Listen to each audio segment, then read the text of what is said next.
We're still here. We're still in Las Vegas.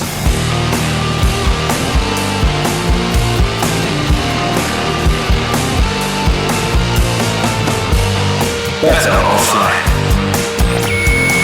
I'm still at Zitron, and this is still Better Offline. This is the second episode of Day 5, our last two-parter. And I was trying to think of something like glib and kind of sardonic to say, but I'm just going to be honest. I've had one of the best weeks of my life. I've just been really enjoying myself. We've had so many really, really great guests. We've got David J. Roth, of course, from Defector. Hello. And Edward Ongweso Jr. Hello. And Kyle Chouinard of the Las Vegas Sun. And all week it's just been awesome people. Kyle, I talked over you. I apologize. Just saying hello. Yeah, that's enough. So Kyle, it's Ed's show. Okay, getting ahead of yourself. No, so you're a general assignment reporter. Yeah. So what have you been covering at the show? Well, it's pretty unique for me because, a lot of the media that comes here is from, across the country, across the world, looking at whatever new tech's coming. And I get to cover it from a local angle and how it affects Vegas and specifically, what shown here could be implemented in the city in the next couple of years. So can you talk a little bit about that? I'm a local. Yeah. I'm out in Green Valley. Out in Henderson. Well, then, no, it's still Las Vegas. No HOA. Yeah. I was talking to a couple different companies this week. One of them was Autonomous Hotel, which is, they call it the first AI-powered hotel. Okay, can you define any of that? Yeah, so a lot of what that means is collecting a lot of user data and then using that to personalize kind of the experience of, it's a hotel / apartment. So there's gonna be some split between there, but for the hotel, it's, like remembering your coffee order, what direction you like your windows, and then when you come... Direction I like that. No, like if you like it facing south or west or north. Or whatever. Sorry, okay, that makes more sense. For a sec, we've been like brutalized by CES long enough that I'm just like, okay, man, they got moving windows now. No, the windows. I wasn't told this, but I'm pretty sure they're stationary. Staying somewhere else. So yeah, there's a lot of pretty much just data scraping from the week. I asked about data privacy and stuff like that. And they were all about, whatever data they collect is the user giving it to them. And do they sell it? I imagine no. They said they were working really more regifting in this scenario. No, they said they're put a lot of emphasis on keeping that data very secure. I was talking with the culinary union. No, but sorry, I have to push back. Yeah. Secure is not the same as not sharing it. Yes. Though. Yeah. Have they been remotely giving on? I mean, if the answer is you don't know. Yeah, I'm not sure. No. But this is not a failing on you. This is them being like, thank God we don't have to say the thing is, which is we are selling this to the points guy and airlines and hotels, because that's the thing. These hotels around here are like data warehouses. Oh yeah. The amount of shit they collect on you is crazy, not just through the... this is the question. Do you know anything about data collection practices here? And I don't either, so if you don't... Yeah, I'm not super familiar with it. I mean, surveillance is nothing new in Las Vegas. Mm-hmm. It's not rare to find hotels working with the government. That's pretty normal. In what ways do they work together? FBI, if they're looking for something. I honestly don't know the exact specifics. If there's even, because I love living here, but I'm also a weird, greasy freak. And I understand what Vegas is, which is you walk in here if you've not been to Vegas, so you haven't spent a lot of time here. There are cameras everywhere. Yeah. Everywhere you go, not in the rooms, I think. No. But in the hallways, in the casinos. And you may think that the scariest place cameras can look at you is a bank. Mm-hmm. It's actually a casino. They are watching. And, and you can make the glib joke, the eye in the sky. No, for real, though. It's one of the safest places to be. Yeah. Because they are watching you. And they're watching you because you could do stuff with their money, which is not good. But anyway, continue. So you've seen this AI-powered hotel. Yeah, and it's opening next couple months. Which one? Where is it? It's actually by Allegiant. It's I think a mile away from Legion. It's not on the strip. Oh, so it's one of the closer places. Oh, yeah. Walking to Legion's fun. I have season tickets, man. I want to die. Can you walk it? You can walk from the MGM? Yeah, it's not Delano anymore. It's W. but I usually would just park there and walk. Okay. I went to the Syracuse game, so. Yeah, this is a question that I have always sort of struggled with here and in Los Angeles as well. Any of this sort of as a New York person, that like I like the idea of being able to either take mass transit or walk to a thing, and yet like Las Vegas isn't big enough. Like theoretically, like your phone will tell you that's a 45-minute walk, and yet I feel like most of that is just fully impractical. Yeah, I mean, It isn't that bad to get to, though. I was talking with what's the CTA? Not CEO, the other guy. Oh, I do not know. Don't worry. I was talking to him, and he was like, I was asking for a bit of advice on CES, and he's like, every walk is longer than you think it is. That's actually great conference advice. Yeah. So, but I'm still kind of confused. This AI hotel, what else does it do other than allegedly remember my preferences? Because I have an idea. You could have some sort of database of sort, like a place for data, and you could put the data in that base, and then you could simply remember which way my thing. What does AI do with this bit? So a lot of it's with their app. So they have this thing. Oh. It's Key. It's called Application. KEE. Where they What a great name. They described it as, I have it here, a 24/7 butler in the palm of your hands. Amazing. Sure. So it's just a lot of the requests that you'd be making, not really having to go through a human, just saying it into your phone and it appearing in your room. This doesn't add functionality to the hotel, surely, because a butler brings you things. Yeah, so a lot of the functionality is just, I guess, Just taking- having to avoid humans. I mean, I asked them about that, like, hey, how many humans are going to be working here? And it's Right. around 30. In a hotel? Which is not a lot. I mean, That's what they told me. I want to see for myself. This isn't your company. Don't worry. I'm not mad at you.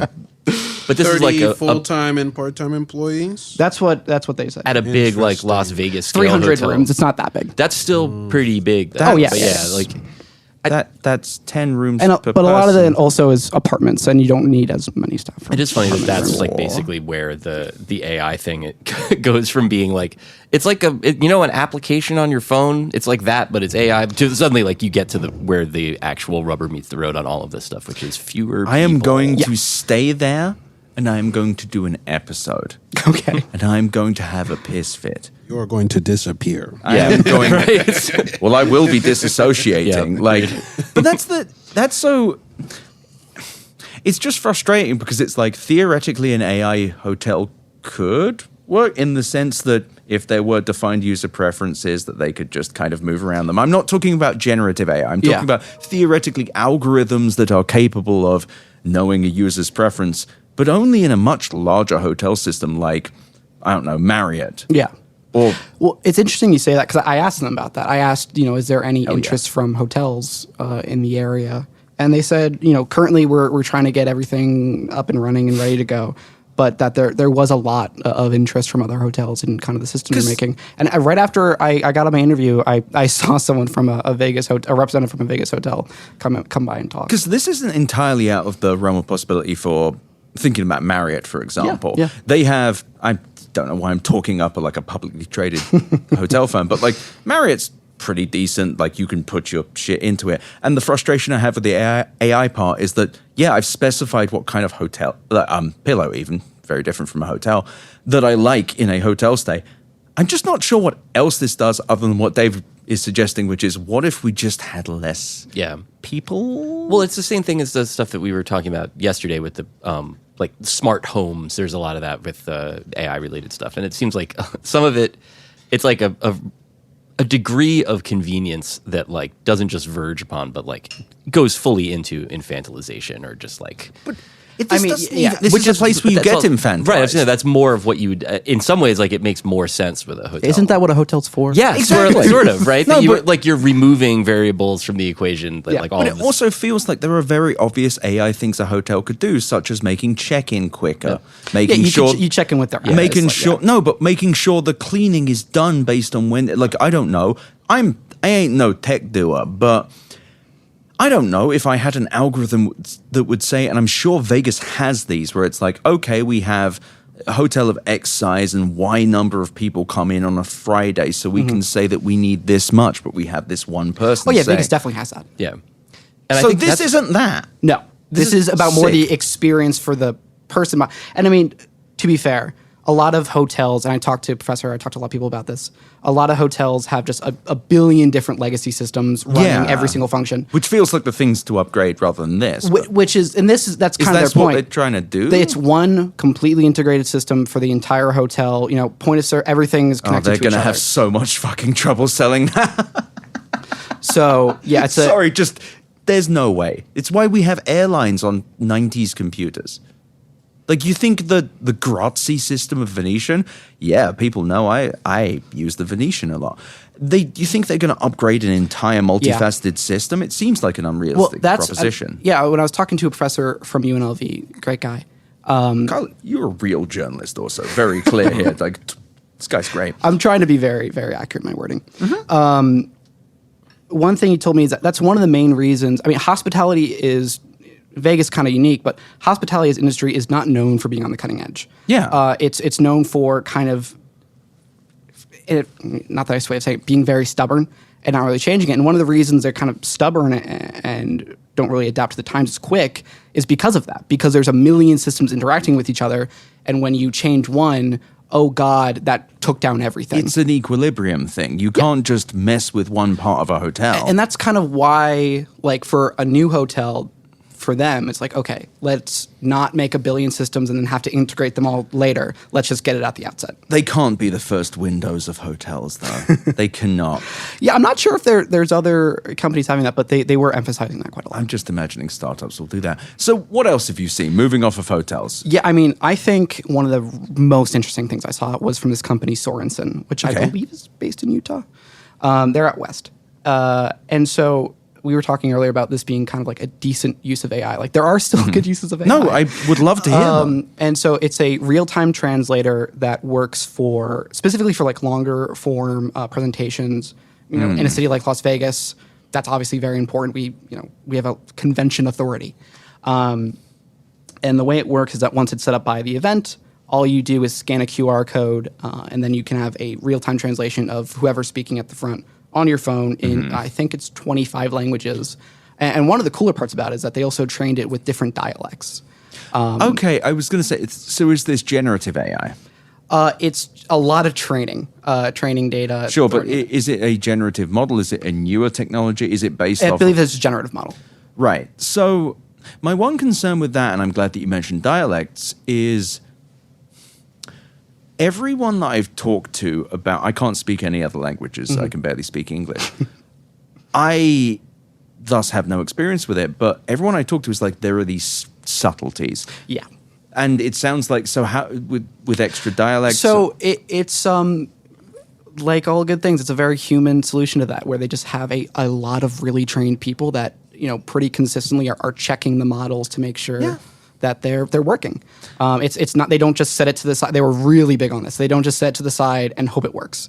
That they are pretty consistently checking it with a group of trained professionals. One of the reasons I love having you here is being able to respond with this, which is Vegas is quite intolerant of bullshit. Weird for this place. It's you can bring whatever you want to CES, but it's like, oh, you want to sell to our beautiful casinos with our beautiful slot machines that bring us our tax. We love Right, then we love our you are beautiful fucking with our money, thank and you. we can't have that. Thank you. You understand? We love our slot love machines. Buffalo. That's why we don't have state income tax. Yeah.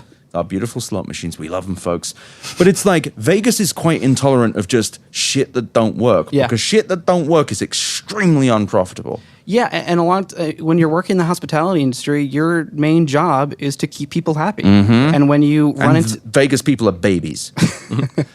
and when you are running into tech issues, and this was again this professor, he's giving me all my lines. What was the professor's name? Oh, let me get it up. No, don't worry about it. No. Look, this show can be quite cynical and shitty, and I say words that people don't like, and they get upset with me, and they email me every day, and they say, Ed, I hope you die. Ed, I imagined a Cybertruck hitting you. Ed, I imagined a Ford F-150 hitting you. Ed, I thought of a Ford F-150 Raptor hitting you. You bounced, and you went, I'm in so What's much the pain. professor's name?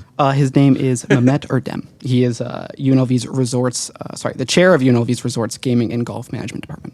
Ed, I imagined a Prius hitting... Anyway, but that's the thing.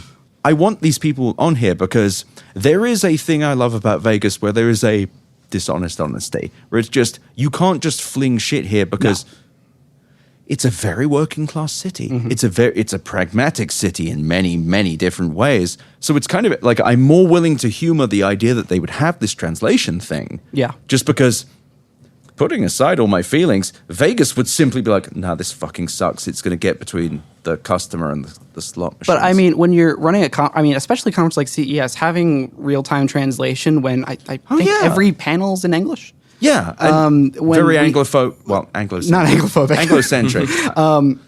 When, I'm talking to people and there's a billion languages here. And you mentioned working class. Another part, this is for a story I'm publishing later.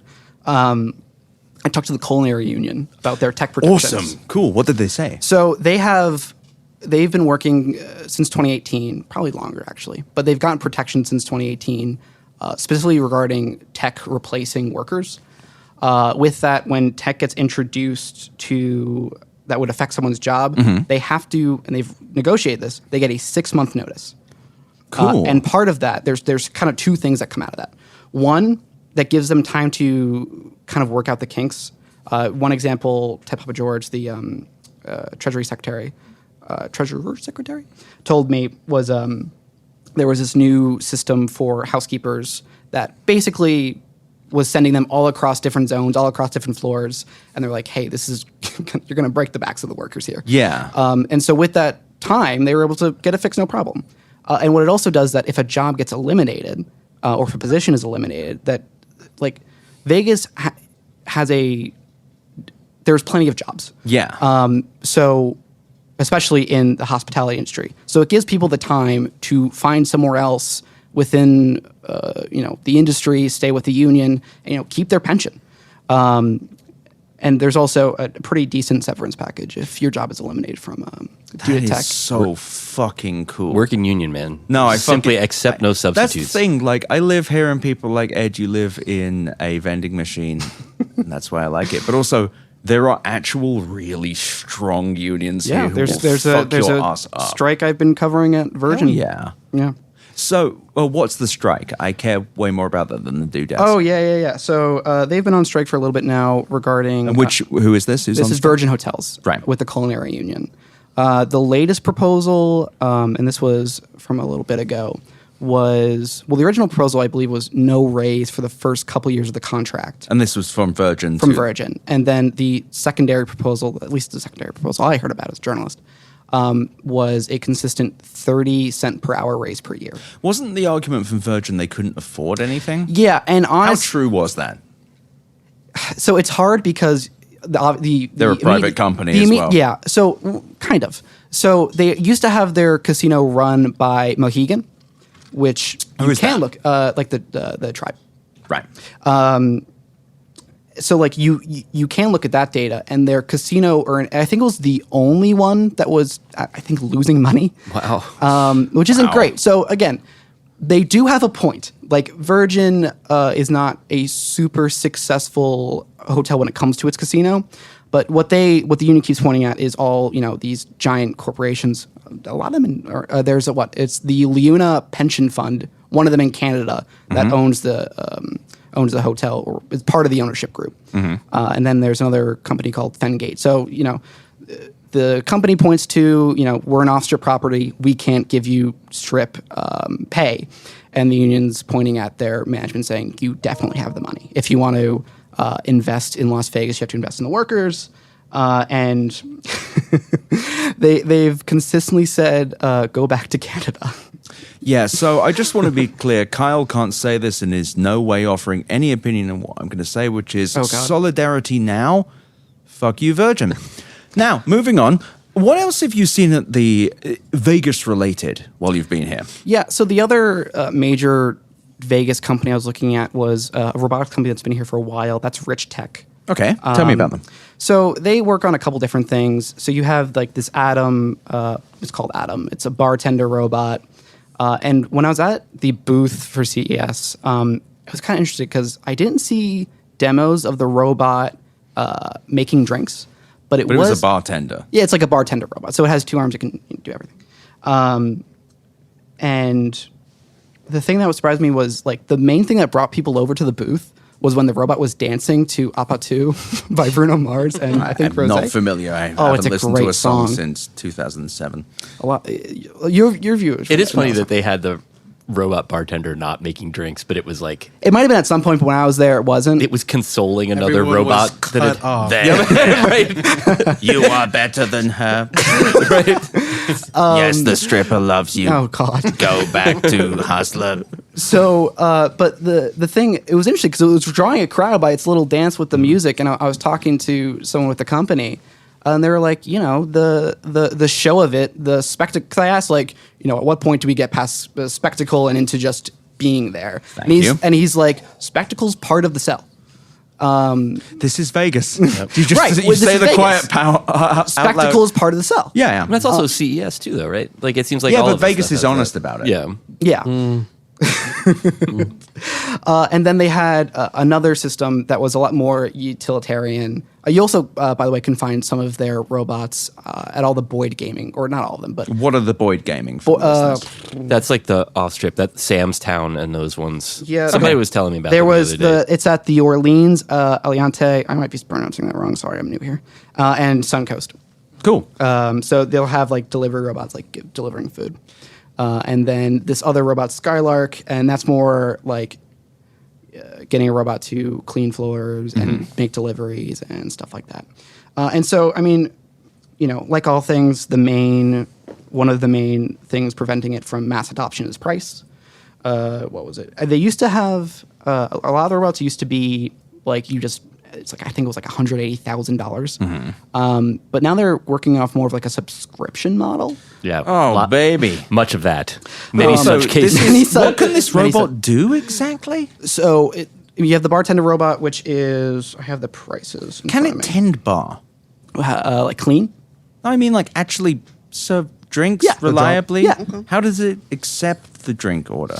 Yeah, I'm not sure about aware of how drinks I'm are not made. sure. I know for He's like doing like the drink I'm doing miming. making a little hand motion. And there. you also probably does it also come with like an inventory system? Or Yeah, neatly like, how does it know? cataloged? I'm not sure exactly how its inventory system works, but I know for like Tipsy Robot, which is kind of like the other. That's actually at the Venetian. Yeah, there's one downstairs. We saw it last and night. that has I'm like gonna fight it. That's like a point of sale system where you just kind of like tap on a tablet and it gives you the drink. So Okay. I imagine it would be something similar to that. I'm not positive, but I imagine it's probably a similar system to Tipsy Robot. Because it feels like it's probably not too hard for them to be like, okay, as long as we catalog and keep every single drink in a certain place, and maybe if you like make a request that's outside the bounds of the inventory, then it says, "Do you mean? Yeah. Yeah. Would you rather?" Right. I feel bad about these though because there are two cities that have my heart: New York and Las Vegas. Like Those are my favorite. I got they're here in pretty a good. weird way, and I will probably leave here in a weirder way. But the thing is, the bartenders here are fascinating. Oh, yeah, fun to talk to. I don't want a robot replacing them because, first of all, I don't believe the robot will do as good a job. But also, that was not me coughing for any ironic reason. I really was just coughing. The bartenders here rock. But also, like, the accumulated experience of witnessing Vegas is what makes a bartender marvelous. It's all here. about people watching. Yeah. But also people experiencing. Yeah. This kind of comes back to another one of the things that we kind of keep bumping up against with going down there is this idea that somehow the important thing, I understand it from a business perspective, but from any other perspective, the idea that you want to remove human interaction from every process and every transaction. The thing, I keep saying this, I asked them about that. And Awesome. both this company and I think Autonomous also said this. They don't want to replace humans. They want them to like work alongside them. They want to augment them. The phrase I was told was cobot. Well, that is What A is little parallel play. What is that? So it's cobot. So instead of it being a robot replacing you, it's one you work with. That is loathsome. Well, I don't like the idea of like, unless the robot is like doing annoying things. You don't want a robot understudy? Yeah, what if it was No. your? What if it just sat on your arm and looked at you and blinked sometimes? Tell me Would stories, that be Papa. nice? No. Yeah, right. Was that the pet? Yeah. We've heard good things. Weirdly, like previous episodes, Really? people, they're kind of like, look, I was not initially that into the idea, but it's very large eyes. Like people are really. I have my cat and I love my cat. Yeah, right. I was gonna say a lot of people are Shout willing out to to settle Babu. for living things, but the cobot thing. It sounds like something said by someone who has not worked a job in a while. It also sounds like the Hyperloop shit, where it's basically Yeah. it takes two people to get two people into a car that then takes them someplace. Like it's not And then you had the ProPublica story that came out this week about Which was about Elon. What about him? Did he About do something the- bad? the This Did don't Elon- tell me if he did something What fucked the up. Did fuck? Elon do something against labor You mean- rights? Yeah. No. Let me. Oh get it yes, up. I got to ride the robot Hyperloop has, when I went and- over to the convention center yesterday, and it was fully the dumbest shit I've ever done in my life. I really loved it. I thought it was amazing. Yeah, I need to give this a proper read, but ProPublica published a piece called the- Elon Musk's boring company is tunneling beneath Las Vegas with little oversight. Oh, really? Well, I'm sure they're probably doing a good job. That's the weird thing, though. It's like this city seemed more resistant to that kind of stuff. Are they just letting him dig tunnels Yeah. because it gives them money? Well, I mean, I have not covered this enough to answer that. That's fine. No, sorry. I must be clear. I'm not holding you to account here. You didn't do the reporting. But it's just like, it feels like such an aberration because one of the things that destroys people about Vegas is Yeah. that everything is convenient at all times. Everything's And 15 minutes. Exactly. God damn, it's so good to have a real resident here. Which I've is been great. here 5 months. I've been here 3 years, baby, and you know it better than anyone. And it's like, wow, I can have Diet Coke whenever I need to. The problem is there are people who have other kinds of Coke they can get in 15 minutes. And then then there are other proclivities they can fuel in 15 minutes. Diet Coke. Is this what they mean by 15-minute cities when you hear that phrase? Yes. That's what it is, right? Yes. This Except is in the Saudi Arabia, they'll other kill you. 15 minutes. Yes, it does not apply at It's a Neom. 15-minute city run by cars. Yeah, actually, that's It's really weird. I'm so glad you're on the last episode. This is valuable information about Vegas. The thing is, the result of every proclivity, Jesus Christ, being available at all times is that Vegas is just like, nah, man, I understand you got this new tech and you're very horny and you raised all this money, like very exciting. However, you're between the beautiful slot machines and our beautiful customers who are anyone who is here, and they ain't going to Prim. So Yeah, Prim had a pretty bad, I believe they had a pretty bad gaming report come out recently. And by the way, if they ever find a way to get people quicker to Prim, $100 billion industry. I'm just giving people ideas. What's away. Prim?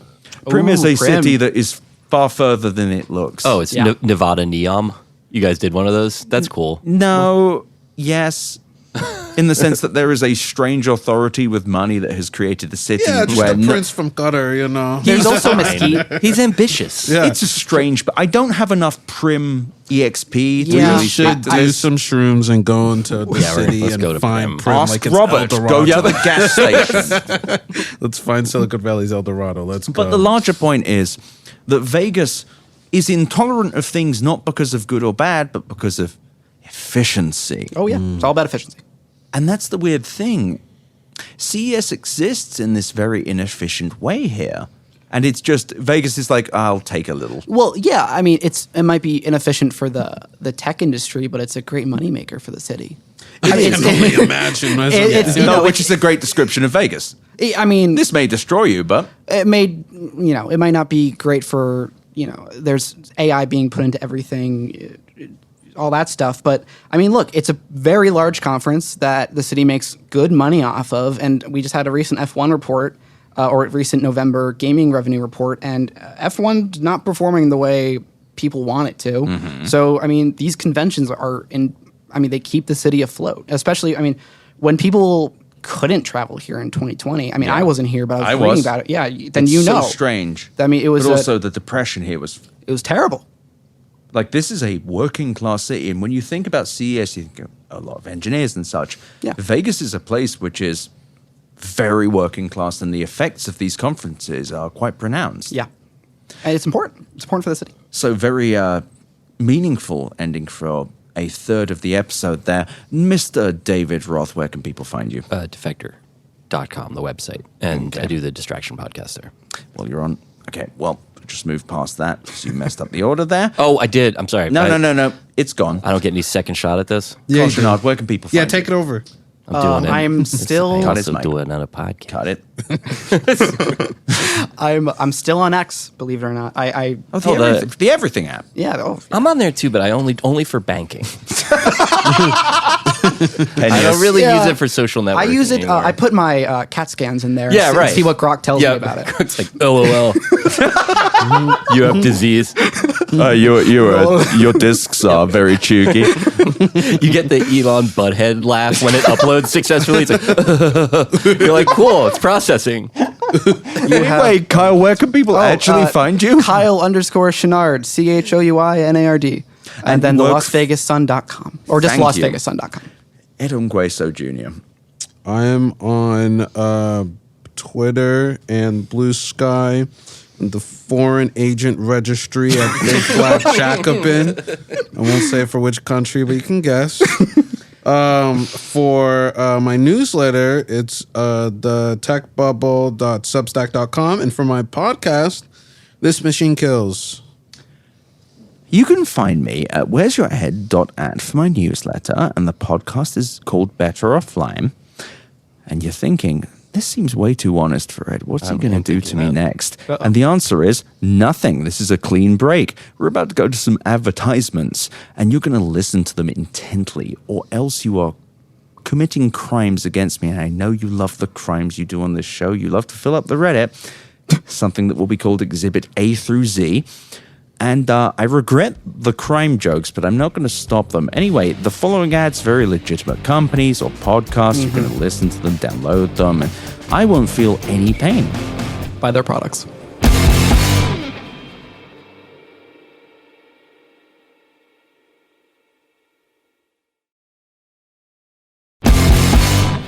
And we're back. So we have replaced David Roth using science with Gare Davis. You are here from It Could Happen Here. I am. A Cool Zone Media product. We're colleagues. How are you doing? I'm so tired. I've walked so many steps this week. I feel like I have new energy. That's the problem. I'm going into the last day with more energy than I had when I arrived. That's another CES miracle. It's beautiful. Carl Chouinard from the Las Vegas Sun. Hi there. And of course, Edward Ongweso Jr. Hello. That's really bad. Gare, Kyle, you were at the same panel. Tell me about this panel. So it was this panel done by a number of tech companies. Adobe had a spokesperson there, as well as one of the DHS science and technology representatives. It was ostensibly about like deepfakes, AI generated like information, and disinformation and misinformation. And I've been to a lot of these panels over the years. I went to one last year at CES, put on by Deloitte. That one was actually okay. And then I went to a few at the RNC earlier last year. Right. And that's the Republican National Convention. Correct. So it's a good panel for journalists to go to. Speaking of disinformation, but yeah, I this was on Thursday that we walked into the LVCC, went to this panel, and it was one person in front of me did fall asleep. Yeah, I thought it was. What was the panel about also? It was Kyle? about misinformation, disinformation, and deepfakes. And I think if you didn't know much about it, it probably could be a little Sure. helpful. But for I think a CES audience, maybe not as much. Yeah. I mean, it was talking about various tools to identify like AI generated or deep faked like information or pictures, videos. And how a whole bunch of the previous like visual tactics, right, a few years ago, it's pretty easy to spot an AI image. It's maybe slightly harder now. It depends on the model, but how with how fast that is developing, especially for stills, it's going beyond like visual detection. You have to actually create tools to detect this, and those tools can also be prone to false positives, and false negatives.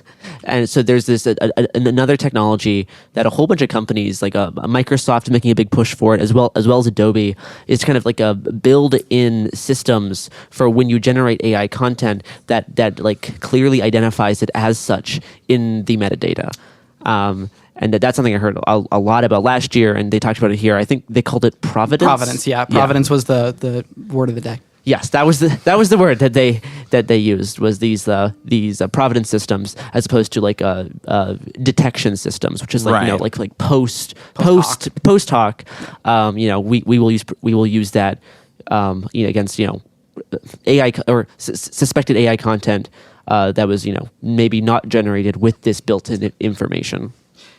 Yeah. So, how was the panel though? Was it useful? Like, did it make profound statements, or was this more CES slop? I mean, I wouldn't call it CES slop.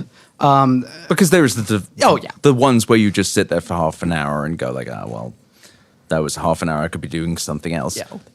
Yeah. I mean, it was good for learning the basics, and they talked about how, like you mentioned, it was a lot easier to detect things a while ago. One thing I wish and this is not your question, but one thing I wish they did talk about was just how text-based a lot of this AI misinformation is. How do you mean? Yes. Like, it's a lot of the misinformation that gets published. I mean, if you go on X, the Everything app, As I do for my banking. of course. I mean, I go into, I can't even read the comments anymore because I have to scroll through a billion blue checks. And so many of them are just like, obviously AI generated based off analyzing the image and then writing the most basic comment possible. So I wish there was a little more focus on that. If you want to, I think. No, sure. I mean, like that is a massive section of it, and this is something even I asked a question about at the Republican National Convention at Microsoft's panel, being like, you have all these tools for like AI images, right? Images of politicians in debaucherous acts, all these sorts of things. But they also advertise like AI's ability to make specifically like a specific like a user specific political like press releases, basically like a campaign can send an email like based on like a voter's profile that can be tailored using AI to specific voters, and like that. What could go wrong with that? And also, you mean creating data to specifically push voters in one direction? Well, yes, but they'd never do that. If you're working for a campaign and you want to target specific voters, you can analyze their social media presence, whatever kind of information about them is in certain data sets that can be bought, and make an AI written press release specifically for them. And this is something I also asked a question about. Like you're talking about these AI metadata watermarks for images, but what about for text? Like, how will I be able to know if an email I'm getting from a politician was written by a person or written by a robot? And they're like, well, you can't.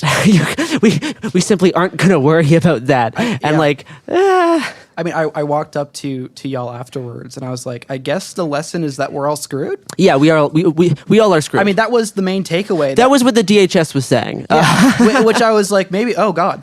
That was the main takeaway I had, was everyone pretty much saying, like, this is going to get worse. And it's an arms, and like all this stuff. It is an arms race. And it is. And like, they gestured towards, quote unquote, bad guys, or like, foreign state actors. Specifically, Iran does, a lot of work on this. Russia. But I think in some ways the focus on those two might be kind of lifted as the new administration focuses more on China. But specifically for just disinformation using AI tools, Iran and Russia, like the past year, has been like the main players targeting U.S. voters. It is so wild. We just have, this is a real dumb guy statement. Do we just have other countries who are just fucking with the U.S. citizenry, and it's just like a thing that happens? Oh yeah, it's a huge not a huge project. Considered an act of war. Yeah, I mean it's an extension of like Cold War stuff, right? Like it's, so we just have wars that are like not really. Yeah, pretty much. I mean, I'm also describing how colonial Britain worked by paying people not to like teach people to write. So I realize I'm like the Bill Belichick of atrocities here, but it's just very frustrating to hear this stuff and not really know what to do about it? Because it could happen here. Does amazing work on disinformation. For example. Something to do about As it. like a person, okay. No, but no. It is, Okay. It is a huge problem, and there really isn't much to do realistic. Like we have tried to make fact checking work the past few years, and I don't think Americans are that much better at identifying false or genuine information. Like fact checking has kind of failed as a large project. Yeah, it's not a good. I almost feel like what they actually need is vibe checkers. I mean, They Group need chat. someone I mean, to group tell chats, you. No, you know? but it's why do I feel bad looking at this? What I'm saying is everyone needs therapy. Jesus Christ. and astrologers and psychics. State mandated therapy is the solution here. Yeah, definitely. A state mandated vibe checker. Chat, is this real? I'm going to apply to be But it's Trump's a vibe therapist. checker. Yeah. What do you think about this? It's not giving me good. It's not giving me good vibes. It's giving me the ick. It's Donnie? a big ick. Don't Big read ick. like it. Don't read the end of Jujutsu Kaisen. It's a very disappointing manga. Very unfair. The end of Demon Slayer, far better. And My I will Hero get Academia, seven similar. terrible ending. They took out the U.S. superhero. Only they died. JoJo's Bizarre Adventure is holding up. For me, it was normal. I didn't know both of you were weebs. This is interesting. Not I am a a- weeb. I am a just giga- appreciate other cultures. Oh, I don't give a shit. I'm a huge weeb. Do you know what I'm wearing? I was wondering if that was a reference. you Wait, look like you might hunt no, something. explain this one, Gare, because I actually Death don't Note? know. No, I Good know. guess. No, Because it the was like Notebook is one. anti. Was it that one? No, there's No. It's explain Chainsaw it. Man, right? No, No. Oh, I thought you were one of the not- agents. It's one of the club ones. Orin High School Host yes. Club. Oh, right. okay, It's one of the okay, host okay, club okay. ones. Yes. Just to be clear, Gare is the best dressed of any of us, and also fucking rocking like an actual manga-related outfit and nailing it I spent a lot of money on this. as you should have. It looks great. I found a very nice blue blazer that I defaced by putting on the Orin patch. Describe No, this it. is good. This is good. I've been F admiring face. your fits. I feel like back home, I'm usually dressed the best dressed. I'm And about to he- say dress best. You're dressed Generally great. is. You're Dress dressed great. No, but Your this is pants are great. fantastic. I appreciate it. But No one's saying anything about me. Your leather I jacket's love good. the The leather boots are jacket. good. Thank you. personally, I think you should have gone with the aviator shades. Personally, I think you should have gone with the shade. Walked around the floor. Said, I'm here to interview you. I would love. I'm I would, not Kara Swisher, but I was talking about this with my boss Robert Evans last night. We should bring the menswear guy here one year and have him walk around CES. Oh my god. Ed, You have anticipated my denouement. Ed, Oh, that's such a good. Ed. He's also not cheap. Oh no. No. Derek Menswear? Guy is a Oh. legend. I love him. And he also knows what he's worth and should. He should. It's a pro-labor podcast. oh, is that his name? Derek Derek Guy, Derek which Guy. is so fucking like, funny who are to we be like talking the about? menswear guy and your second name is Guy. Very cool. Very cool. It works out. He Very nailed cool. it. He nailed No, it. I would love for him to walk around the show floor. I think it could do some real psychic damage. As long but as he the truth- doesn't rate my fit, I never want him to put his Eye of Sauron on me. I'm but I would terrified. love Okay. to I'm watch. terrified. I say this with my not quite parasocial, but here's my Derek Guy story. So I lost a lot of weight this year, and this is not me trying to actually conjure up people saying anything. I'm fine. What I'm saying is, I lost all the weight and I bought a bunch of clothes and I took a picture and I'm like, I still feel like shit. So I emailed Derek Guy as one normally does in tears. And I was like, why do I feel bad still? Because I was like, you know what? If he doesn't respond, he doesn't respond. Yeah. But if he does, he can help me deal with something like an emotional thing where I'm like, I feel better about my body, but I don't like what's on it. Yeah. And he was like, you have no aesthetic. And he explained the concept of aesthetics. One of He the responded. Yeah, Derek's amazing. Okay, he's like the Chomsky of fashion. He's super cool. He's so chill. the Dick Montfort sick. for the Rockies I'm gonna fans. shoot him an email. Okay. Chomsky's still responding. Well, the reason he does Amazing. this is kind of what I was addressing with Gare, which is he isn't there to 86 people. He's No. there to try and explain what looks and feels good. And he talks about clothing as social language. And he said, you have no aesthetic. You're wearing like trainers with like a thread belt. My shit was busted. I looked terrible because of the clothes, not because of me. I would actually love him to do that, but also walk around being like, this shit looks fucking good. Because I Yeah. feel like, and with this show especially, if you're just a hater while loving nothing, you're just vacuous. Occasionally, you see a very well dressed Asian businessman. Yeah. Fucking rocks, and then you see a lot of Asian businessmen in very ill fitting suits. But occasionally, you'll see one guy who has that shit on. Yes. I did see someone who had that shit on, and they were like looking at other people's fits with disgust. Hell That's, yeah. Just like that's what I've been doing all week, baby. Fashion pedants here. I should have gone up to him and talked to him. Yeah, you have notes about the convention we're at. Right. I do. in them? This is my actual job. Okay, yeah, I forgot why we're here. We're just, yapping. There's a tech conference? The Yap Index is over 5,000 right now. Japanese. No, but Gare, please bring us back to why we're actually meant Well, to. so I guess one thing I was spending almost all of yesterday doing, as we've been inundated with these AI products, is learning about all of the AI products targeting your offspring, your kids, who are being raised now with AI the same way my generation was raised with social media. Nice son of mine. This is like Coco Melon shit where it's like put this in front of your kid, or it's like consumer products for the anxious parent. Both these things kind of overlap. The first thing I did yesterday morning was I attend a panel called "Raising AI Kids Responsibly." Great title, because AI this kids. could either mean you're making an AI child that you get to raise, or it's about how do you raise kids in the world of AI. Now, it was the latter. I kind of wanted the former. I hate all of it. It was bad. In some ways it was bad and, a little bit cringe, but there's also some interesting, stuff said here. There was two products that were displayed. One of them was from this company called ReadyLand, who I believe partners with Amazon. It's basically it's an AI storybook that interacts with an Alexa machine. Okay. Now, one thing about them that I think is actually really good, they don't generate any new AI content. It's just using AI to stitch together basically kind of a choose your own adventure book, but for kids to have like a physical book that they read with the Alexa machine that then can make them talk to characters, change the story in different directions. But all the content is pre-baked. It just gets assembled in different ways. Just one idea. As a father of a son, the son of a mother, the brother of a sister, you can do this thing when you're reading to your child, where you can think of something else. I understand. And talk. This is what my parents did to me, and Imagination. This is what I was thinking about, in the panel. Yes, this is cool. It's safer than a whole bunch of the other stuff I'm seeing, but how this kind of steals away the joy of reading to your kid. Oh yeah. And also listening to their demented little minds come up with extra one of the extension. best parts when my little brother was growing up, you just don't realize how batshit a child is until they grow. So I avoid talking about my son in general. I won't name him because I believe he should have his own destiny. But one of the most wonderful parts of being a father is having my son come and talk to me about something he just thought up. And it will be something Minecraft related. And he will explain something I did not know about Minecraft. And he will explain something in such detail that I've never even considered in my life. And it's something quite simple. But it's because he's been allowed to go off in these directions with no prompting, with no... Yeah, no, totally.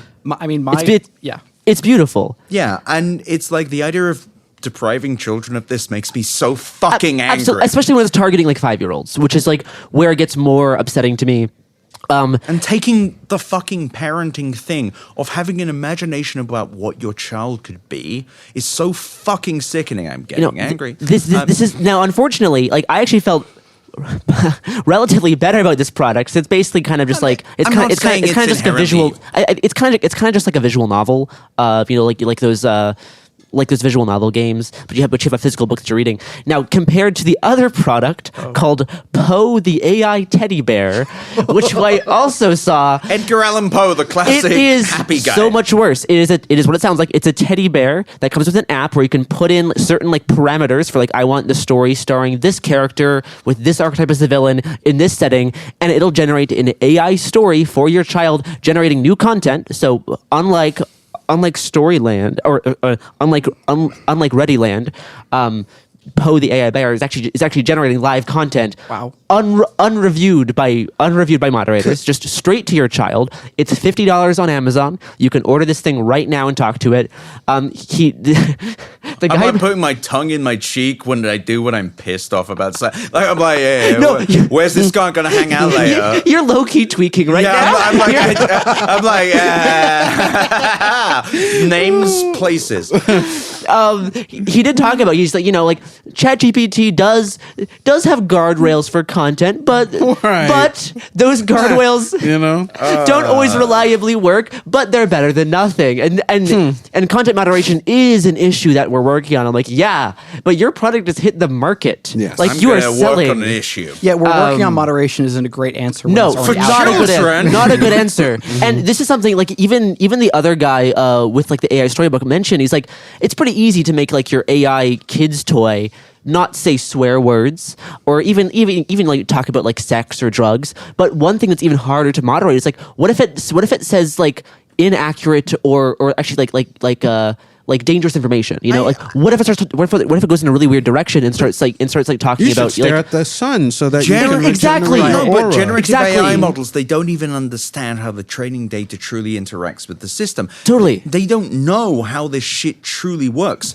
The only useful thing in quantum computing related to AI right now is the fact that they can actually have models that can discern what their training data does. So the idea of my child interacting with one of these, I realize now, like, nothing actually makes me angry other than harms to my child, at which point I might actually go falling down mode. So it's such a good movie too. it's such a great movie. Such a good movie. Now, the last thing about this panel is that it actually opened with this person from the company IDO Play Lab Partnerships, who was the first company to partner with Sesame Workshop to make apps for kids. So I'm like, this is interesting. Like Sesame Workshop, usually they're I consider being like pretty thoughtful in how they produce media for kids. And like if they're choosing to partner with this company, maybe I'll listen to what they say. And they didn't have anything to sell. They just had data that they've been collecting on how Gen Z thinks about AI, this thing that's becoming increasingly invasive in our lives. Like, how do we think about it, and what do we really want out of it? And some of the way this lady presented stuff was a little bit odd. She kind of presented all of the data findings as like shocking surprises, which I think may have been tailored for the CES audience. Sure, but also I feel like more attention to the details isn't bad. Sure. And like this is what she said her data like showed, and you can look this stuff up on their website. The main question she asked is like, what if like the tech savvy generation Gen Z isn't buying what we're selling anymore? Fucking hell, imagine a customer that doesn't want the thing you're building. She said, like, Gen Z is typically seen as early adopters, early users, and they usually are, but they also come with the most amount of informed opinions about how badly the tech feels, how cringy it is to use, and how it affects their sense of humanity. So the issue is that they know what's up. They know what's up, which was, That's a vibe. if you're in businesses, is either a hurdle to overcome, or some insights to help you, maybe pivot or change in a completely different direction. She identified like the key areas of tension around AI for Gen Z is one, creative expression. Its ability to have us feel proud of the art that we make. And how it affects human relationships. Mm-hmm. And she brought up a few questions or like examples of the types of stuff that she's like asking people as a part of this like data collection. Is like, let's say you've had a friend break up. Would you rather an AI tool kind of like counsel you through that process? Like bounce ideas off and try to like move on or figure out like what happened. Or do you want like a temporary friend replacement? Do you want the AI to become a friend for you instead? Would you rather that be your friend for the time being? And like, no, we actually don't want AI friends. That's not what we want. Which is a lot of stuff at CES this year. It feels like I a lot of really AI do friends. believe So much of AI this year is like about replacing human friendship. And it's so Yeah. fucked up to because preserve human friendship. Right. Sorry. it's fucked up because the idea of tech at least 10 years ago was that it would bring us closer together and would allow for deeper connections. Now it's like, Buddy, about that. You want to connect with the computer? I mean, this is what happens when all these, this is what happens when everyone starts reading Marcus Aurelius a little too closely. So true. I don't know that reference. I am an That's idiot. good. People need to stop quoting books to me. I think it's good And that you don't know this, Idiot. and you haven't Is been that the guy from corrupted by this. Gladiator? Yes, Ed. Yes. He is in it. Yeah. Yeah. Actually, Russell Crowe did say one of the funniest things on Twitter, which is he responded to one of the CNN reporters, I believe, at the time, and he was just like, blocked plonker, which is one of the funniest things to say. Anyway, let's just ignore my Philistine No, but nature. this was the same thing that she was talking about. Is like, this thing where what we're all seeing is like these AI products designed to replace the role of human friendship. Yeah. And another thing she presented as like this like Not surprising. solving the problem of meeting people. No, it's not actually helping you like overcome the fact that you like lost a friend. It's trying to be like, hey, it's okay if you lost a friend. This AI can be your friend instead. Yeah, the Which is solution. Yeah, sorry. The solution to like this loneliness epidemic, especially young people are going through, I can't imagine is more robots. And Yeah, one thing I keep I thinking think that's about. driving alienation. One of these guys who does like these companion chatbot sites, I think Character AI, you're like, oh, okay, well, you seem in interviews to be earnest about like people are lonely. Maybe we can't replace, but we can offer a salve that helps people get back to the point where they have human friendships again. What does he believe about people? And it's just like, let's hang homeless people, And- let's murder the poor. This sort of, it's not a coincidence that someone building that sort of firm has such deeply pathological And it's views, so I funked think. up as well because the idea of an AI you can bounce ideas off of is not inherently a Not at terrible all. idea. We sit there, we think about shit, and the idea of having a log of it. I journal a great deal, and I think many people listening to this do. There's an idea of looking at this, but are like, what if your journal was a person? It gets worse. Oh, Hell yeah. The next thing that she used as an example is like, what if there's an AI that's trained on your preferences, trained on your dating preferences, what you like aesthetically? Yes. And what if that could instead go on your first dates for you? What if? What? I fucked what those if- up on my own. What if? this is literally a Black Mirror episode. What that is if this could like handle like icebreaker questions and get over like hard life experiences to make life God. easier for you? One of my favorite little perverse things was this. Slavoj Žižek one time said he doesn't like sex. What he Who is would this? like. He's just a Slovenian philosopher, He psychoanalytic. sniffs a lot. He's, Oh, you mean Zizek? Yeah, Yeah, Zizek. And he was talking about how the ideal sexual encounter for him is two people taking their sex toys and those sex toys playing with each other. And Exactly. fucking. And this is exactly what he's talking about. That's disgusting. And the ideal, that's the ideal perverted. No, the ideal perversion, the pure perversion Yeah. of that is two people using those sex toys together to get each other off. No, that's great. That's wonderful. That's good perversion. Yeah, this is a pro-sex podcast. You Jesus know? Christ. The one where you send an avatar that Will is you not do real. it in a different room? completely autonomous from What like are you, as British? yourself. Evil.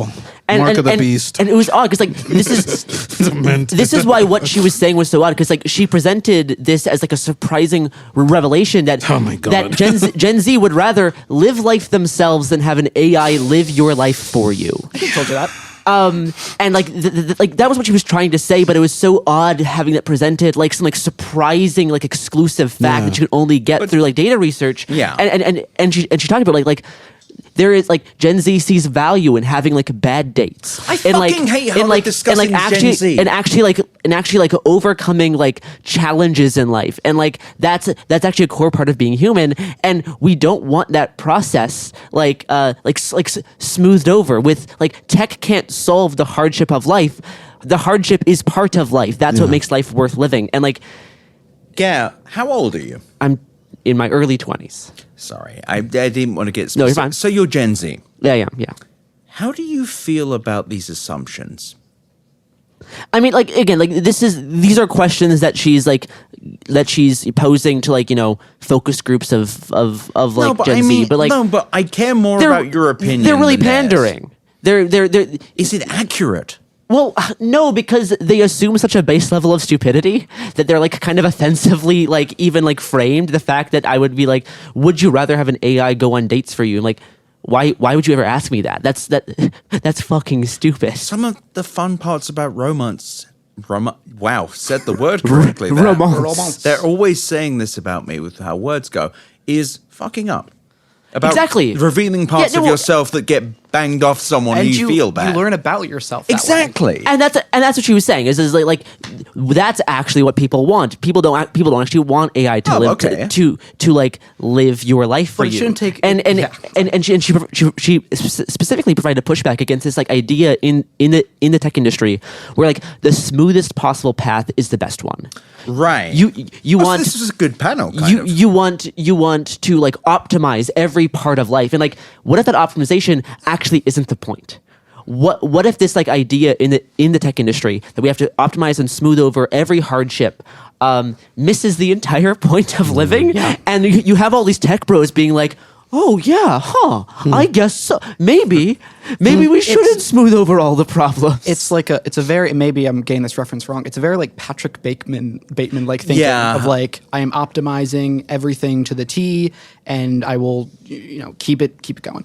I mean, no, specifically in his book, that is like the sort of train of thought he has as he's like kind of emptily engaging with life at the very superficial level while being empty and craving something else. No, like the final point she had is like, and again, it's all kind of pandering. So like you're saying like Gen Z, but like this is like across like a lot of people. It's like, but she said like Gen Z doesn't trust AI to understand the nuance of their lives. And I, as a millennial, of course, do. But yeah, it's like it was an odd panel because on one hand you have these like AI toys for kids, and then you have this woman with this company that works with Sesame, and she's like, yeah, actually, Gen Z doesn't want AI to run their lives, and you're like, yeah, who could have thought? So, after extensive testing, as we approach the final second of the thirds of Better Offline, Gare, where can people find you? Well, I am on X, the everything app. The everything app where I do my banking. At Hungry Bowtie, as well as Blue Sky at Hungry Bowtie at hungrybowtie.social. And it could happen here. And the podcast with me, Robert Evans, and a few of our other colleagues, where we cover sometimes tech, but politics, culture, just disinformation, all that kind of fun stuff that greases the wheels of our society. Yummy. Kyle. I can be found on X, the everything app. At Kyle_Chouinard, and then my writings on LasVegasSun.com. Oh, yeah, and Edward Ungüeso Jr. you can. In the real world, I live at 1600 Pennsylvania Avenue Northwest in Washington D.C. zip code 20500. That's a nice neighborhood. It's kind of nice. It's got a great view of everything. Nice. What else? I'm at Big Black Jacobin on Twitter and Blue Sky. And This Machine Kills is my podcast. And the techbubble.substack.com is my newsletter. You are approaching the final third of the final two-part episode of the Consumer Electronics Show, and I just want to say something to you, which I'll elongate at the end of this. I'm so grateful for you giving me your patience with this. I will say, I need you to listen to the ad. I don't know actually what happens after I'm done talking. I never do. Frankly, I barely understand what I'm doing when I am talking, because Matosowski over here hears me. Jesus Christ, I can't even say hears. We're keeping it. Matosowski hears me mess up my name, mess up the name of companies, or just mess up a word. But I keep reading because podcasting is in my blood, and that's who I am, and that's my identity. It's very normal and healthy. Please listen to the ads. Please download the podcast. Please buy the product. If they don't give me another contract, it's going to be very bad. My therapist is going to be mad.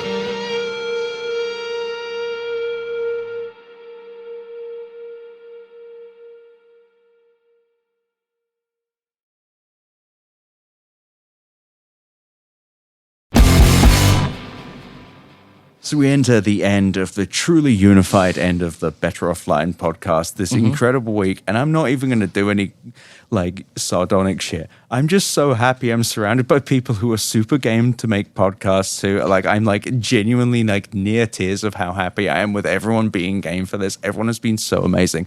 All the journalists who have joined us. It's just been the best fucking week of a week that is generally quite depressing. Also feels like a good point to admit two things. One, I watched Neo Genesis Evangelion. Oh, great. And I was a teenager and I did not understand the subtext. Oh, yeah. So the whole time for most of my life was watching this show and being like, damn, these robots are fucking cool. And then like some weird shit happened, I guess. I'm like, okay, but the robot's back. Okay, there's like some stuff from space and there's a big head. Kind of fucking weird, I guess. Anyway, welcome to Better Offline. I'm Ed Zitron. We are joined by everyone. We're joined by Robert Evans of Cool Zone Media. That's right. That's right. David J. Roth, who is going to have to grab the mic. Hello. Of Defector. Edward Ongweso Jr., of course, will now have to turn another mic. What's up? Kyle Chouinard of the Las Vegas Sun. Hello. And Gare Davis of It Could Happen Here, Cool Zone Media, and Associated Properties. Hello, hello, hello. We're at the end of CES. We have one more positive masculinity day coming after this, but this is really the closeout as all of us just slop ourselves into the remaining quarters of this convention center. I could not have had more fun if I tried, but next year I'll try. Robert, how has the show been? How would you summarize the show? It was great. I mean, obviously, AI is here to stay. This is the worst it's ever going to be. Everything's... Drink about that. Thank you. Only going to get better. And thank God, you know, I there's this little kid that I help take care of, and it takes a lot of time. As you know, as a father, Ed, a lot of time and a lot of effort to raise a child. And I'm just excited that TCL has a solution to that problem. We can do, it's what I've always dreamed, which is that you keep like a hamster-like feeder in a water, like you just hook up a hose to the room and you lock the child in with a robot until they're 18 or 20. Like the room. Like the room, exactly. Yeah, it's perfect. You know, as long as you get like one of those lights that gives you some sun kind of effect, you know, they won't die probably. Like, and that's ideal. Have you introduced this product yet? Because I didn't do talk not about know it. what- We'll introduce. Oh wait, no, we have not. Oh, we're just into the disparagement part of the show then. No, I'll move on. No, I mean, Well, this is in the. We had talked about how like cute little guys are part of the like that's Again, one of the enough- things enough this about year. me. Stop.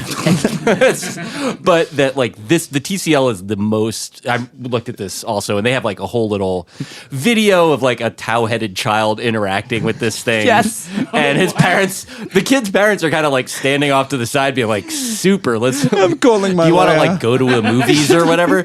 But it's the most, it's probably the cutest of the cute little guys, but then also easily the most sinister. The most evil. Yeah, it's the most sinister. Well, and you say toe-headed. I had a disagreement with Garrison, so I'm wondering how you thought, because I felt like they cast that child because it looked like he had leukemia. It definitely. Well, I don't want to say anything bad about the kid, right? The I don't kid know the did kid. nothing wrong. Yeah. Yeah. Yes, he did. Well, what he looked like was honestly the scenario you described, which is basically like we're growing a child the way that people grow mushrooms Yes. in their house. Yes. They're like, We're going he to looks like a that. Bennett Like he looks like he's not been experiment. outside. oh my fucking God. Yeah, huge bags under his eyes, never seen the kiss of the sun or his mom. You do not know what vitamin C is, little boy, but don't worry. Or D. D. Well, I'm The British. first robot specifically for children that look the way the actor Brad Dourif looks right now. It's designed for that. I don't know who that is. I'm the host of this fucking thing. You need to.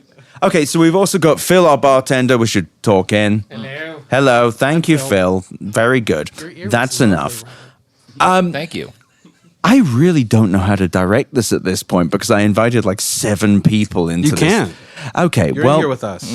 let's start on an easy point. We'll just go around. How's everyone feeling at this point of CES? We are at the end.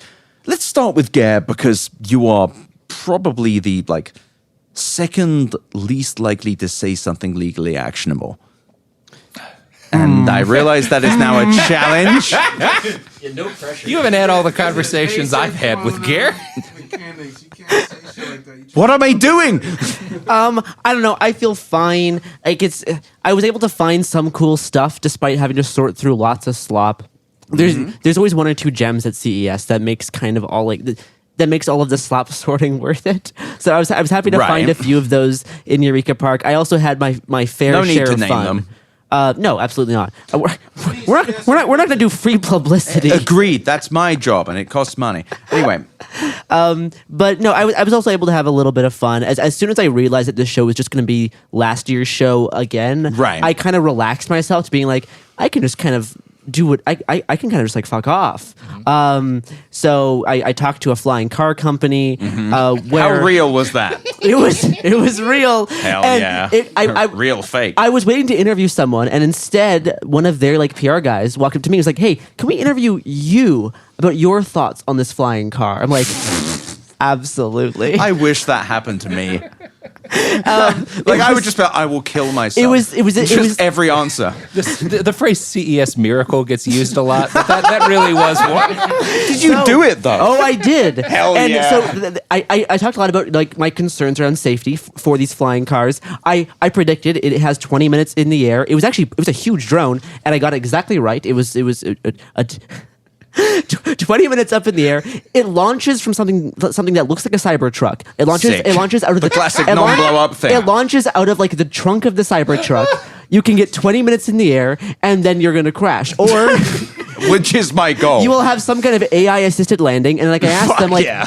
So I am crashing. What's your plan for that? Like what if you're in a populated area and you're like, and they said, no, we'll have guardrail software to make sure it doesn't land in populated areas. Of like, we have some of the people from Night Capital. I'm launching this thing right in the middle of Midtown Manhattan. No, I'm gonna do hover for 20 minutes, which brings me to the second thing that they asked me about. It was like what's maybe some of your concerns, or like what's the first thing you think of? I'm like, well, a few weeks ago, a Deloitte consultant drove a car into 15 people in a terrorist attack. Right. Like same day, someone used a Cybertruck to make a bomb. What if some rich guy loses his mind and flies this thing into a building? And they did not like that. Why? I don't know what kind of PR training these guys had. I don't know if they were prepared for Obviously that. good enough PR training that they were like, this person seems nice. Let's ask them what they think. Turning to my clients, like, just kill, like, just gun in your mouth. Just don't answer, die. Like, it's the best way you could go about this. That you would get into commercial aviation and not have an answer to the 9/11 question is just That's in the past. So I was able to relax and have fun, with moments like that. You had fun. Once it became clear, it was just like, AI software was like the king of this year once again. A whole bunch of things that used to be like, actually kind of like all of the like university projects in Eureka Park, which sometimes has like a really cool new thing. Right. Now all of that creativity is just being channeled into AI software, and that's in some ways disappointing to see. Some of the software is like good, like it works, it can solve problems, but it's also again like it's part of the slop. There's also a lot of slop software. I feel like we're in the slop society. I feel like we're at this point where everyone here, I think, is experiencing some form of mental damage from being here too long. Oh yeah. But also the thing... not me, baby. No, to be clear, definitely this is him. the one commonality I have with Robert, which is Robert is the only person I've seen exhibit the same thing of like the Joker's feel, where you're like, it gets worse and I get better. I'm just fucking suffering, and like the more I suffer, the stronger I get, and the more intrigued I get with the more pain I get. He's also the only person that I saw that I recognized on the floor of the South Hall of the convention center, where it was just like cell phone cases, like not technology, but just like Chinese stuff designed to be sold on Amazon. That's where Robert does his best work. And he was like locked in. I was like, hey, and he got like some of the way past me. He was like, do you fucking need something or whatever? It's like, no, man, it's from yesterday. Same table that we were at. Oh my god! In my defense, there were really huge cell phones there, like massive, like literally an inch and a half thick, rugged cell phones. Okay. I had to look at them. I had to touch them. We're not reporting on them. I have nothing to say about them. I had to feel them. Are we establishing that Robert Evans accidentally big times people? Is that what we're saying here? I did not feel big timed. I was just like, damn, this guy is like Because on another level. I will give the most derisive view of I did not know who Robert Evans was before August 2023. A fact I am regularly reminded of by everyone else I mention Robert Evans to. Like, oh my God, the Behind the Bastards guy. And I was like, this is a fucking guy with the weird avatar. Oh, you want to do a podcast about tech? Fucking that. What you going to do about it, mate? Oh, I need money. It turns out iHeart Radio Corporation, thank you. No negative statements right now. All of you, I actually need this. But nevertheless, it is really fun being here with Robert because Robert, again, is one of the only people who experiences CES in the way I do, which is the Metallica song Frantic, where you're just like, it's not great, but you're here. Oh, yeah. And it kind of bangs, but not for the reasons everyone else feels. Totally. St. Anger fans line up, all three of us. But it's also really fun being here this time because last year I was but a babe and very nervous. Now I'm just like, oh no, you wade into it with like your pants off. Like you're just like, I will see everything. And speaking of Metallica, I heard a pretty good Master of Puppets cover at the MGM Grand. In the top 3 covers of Master of Puppets that I've heard on that exact same stage at the MGM Grand. No longer interested in the text. So where was this? It was right near the skee ball. Okay, well, I know where we're going. Dinner is cancelled, fellas. That's where I'm going. But it is interesting because talking to the various reporters here about CES and why we do this, and no one can answer that question, by the way. It's just like, we're all fucking here every January. But it has been interesting getting wonderful reporters like Kyle and getting It Could Happen Here, Rob and Gare, getting Ed and Dave in, like, truly, like, I don't want to say objective, but, like, fresh looks. And then Robert and Gare, of course, who are very much used to... Robert is a separate creature. I mean that with more love than I can ever put into my voice. But it's interesting to get this view and then bring reporters in and talk, and they're like, yeah, well, we're here, and we saw stuff. But there's also an ephemera that is kind of hard to cover in objective journalism, Kyle. Totally. Yeah. It's I thought that my main takeaway from the week was the politics of it. Mm-hmm. I mean, I was at Panasonic's keynote, and immediately you had people from the Consumer Tech Association talking about tariffs. I walked by people wearing Department of Government Efficiency shirts. Oh, really? Yeah. Oh. Which was really interesting. Did you hit them? No, I did not. I'll take care of it. No, don't. Crimes are bad. But yeah, I mean, tariffs were just such a thing. I think a CNN article also wrote about it. They were just kind of looming over the entire event, and it seems like, I mean, Trump coming in pretty soon is just kind of hanging over everyone's heads on top of all the tech. So, I mean, Who is that? What? Oh, who's Donald Trump? Trump? No, sorry. Please was a continue. little I'm doing a bit. Yeah, I mean, I'm trying to think of The what I was trying to political say. feeling. Yeah, there's a political feeling there, and at the same time CES is happening, you're seeing this shift from Meta. That's just I mean, especially on their new policies regarding comments about trans and just other queer The people. insane shit they're allowed. Yeah, what was it saying? Like, you're allowed to say... Let's not repeat the actual... Yeah, no, I'm not. Yeah. But it's basically you can just insult trans people, you can insult gay Without people, any issue. Jewish people. You can refer to women as property, too. And I You think could do actually... that. I really? Like, Yes. I mean, at this point, I'm just like, you could say anything. Well, no, and I think it actually is worth mentioning, like, specifically, like, the types of, like, insults around, like, mental illness that you're now allowed to call queer people, but not call other types of people, actually is worth mentioning. Like, it's a huge change. It's just an interesting show because it desperately wants to be apolitical, amoral, Totally. bereft of these feelings, but it still shows it in the things they show, the collection of data, the kind of surveillance aspect. And it sucks because it feels like this show could be better because on the fringes of the conversations we've had of like, yeah, everyone's creating solutions for problems that they haven't even come up with yet. You get these things, the skincare product, the cane for blind people that can tell you what's coming up. Really useful things. The translation stuff we were talking Exactly, about. like actual translation for a conference, so you could go to a conference in Taiwan and actually like Computex, one of the most important conferences in the world. Some really impressive like tech to assist people who are disabled. I And thought accessibility tech was like my main highlight. Yeah, A lot of good stuff this year. That's what Eureka was best at showing. Yeah, it's weird that Eureka, the Poisonville, actually had some good shit in it for that. And it had, I would say, the one like consistent like form factor for consumer tech that seems to be getting a lot better every year, and that reminds me of like how phones and tablets felt 10 years ago is glasses.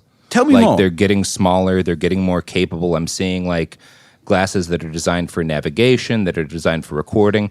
I did see, to what you were saying about politics, a lot of glasses that were specifically marketed based on their ability to aid TikTok, that I'm like, ooh, in a week that might not be such a good business. Well, Yeah. yeah. No, but I had a full conversation with someone speaking Chinese. Yeah, absolutely. where Sarah That's did the same fucking thing. Yeah. cool. That is objectively very cool. It's great. And was it a conversation with nuance? Like it was. Yeah. More than I'd have been able to do, on my own before. Yeah. We talked about making specific dinner plans, what we do for work. See, this is the like, thing it was tech like can a real actually conversation. do. This is the thing that I and I've said this many times in episodes. I'm not anti-tech. I wish tech was able to do the thing they promised, but I love technology. The only reason I know literally every person I'm looking at in this room is through posting. And I'm not even kidding. And this is the sickening thing that upsets my father. No, my dad's very proud. My therapist kind of, like my multiple lawyers. Anyway, the idea that one can do that. But the internet and tech is fully capable of making these wonderful connections. Like genuinely, I laugh about the Robert Evans thing. He found me through a podcast called Western Kabuki with my friend Caleb Wilson, June, and other people who are wonderful. Alex as well, great podcasts. And these are all digital things. Tech is fully capable. As much as I can be cynical and angry about this stuff, the reason I'm fucking angry is it's fully capable of helping people. And we've all experienced it. Yeah, that was the bit that I sort of was struck by, again, as like sort of somebody who hasn't covered this stuff as much and has had sort of, the same sort of experience, like a normal middle-aged person's experience of tech. I was blown away by the capacities of the things that were there. I mean, like, I didn't realize that it was like you could have a conversation with someone speaking another language. Like, I didn't see anything that cool. But the accessibility tech stuff for me, too, like, I found not just really impressive, but really like heartening to see that. The bit that was strange, and we obviously like have talked about this in previous episodes and stuff, is the sort of contortions that are required in order to make that marketable in a way that, like, it's not a niche market to be like an old person or to be disabled. Like one way or another, that's like most people will experience that at some point in their life. And yet, like, the way that you have to sort of, this was something that really struck me from yesterday that we talked about, enough that I probably shouldn't be bringing it back up again, that, like, you still have to come up with some sort of, like, industrial application to it, or you have to say AI, or you have to do the stuff that, in order to get people to invest in this stuff, which is expensive to develop and expensive to produce, you have to say the words that the money people want to hear. The market. Which is also, like, another of the sort of political aspects here, that you've got this, like, in some ways, in many ways, like a sort of, I'm tempted not to use this word, but I will say that it is like a good-hearted intention, it feels like, especially with the disability tech, that is like actually aimed at using this new human capability to make people's lives better, and yet you still have to fucking pitch it to sociopaths if you want to get the thing made. And I say this as someone who runs a fairly successful podcast. I have 51,000 subscribers. I have a successful PR firm. I have had emails about this. I have dyspraxia, which is a coordinational disability. It limits my ability. I'm wearing zip-up boots, which look all banging. But I can't tie my shoes. And this is an embarrassing thing about my life. I fucking hate tying things. I physically can't do it. And you explain this to people and they laugh, which is really good with something that you're very upset about. People love to be laughed at for that. I don't think people realize the capacity for technology to bridge the gap between your own body is, I don't want to say failure, but inability to fully complete an action. And I think people are, myself included, at times. Assistive aid. Exactly. Yeah. But technology is one of the greatest What was that you said again? Jesus Christ. Assistive aid. Thank you. Assistive aids. And I nearly fucked it up again. Nevertheless, technology for me as a person has been something that's allowed me to bridge with so many of you. I will tear up on the fucking show. People I love, people that I've been able to experience through their own writing and the connections to them. But most of CES isn't fucking this. It's about bridging gaps between money people and money people to another money person so they can sell nothing to nobody. Totally. Yeah, I mean, that's one of the things that's disheartening is I was at like the Samsung booth, which is massive. You know, it's the size of a very large house, like a mansion. And every square foot is tens of thousands or hundreds of thousands of dollars in terms of both the cost to rent it and the cost to like these displays they've got are very advanced. A lot of effort is just going into making the presentation as advanced as possible.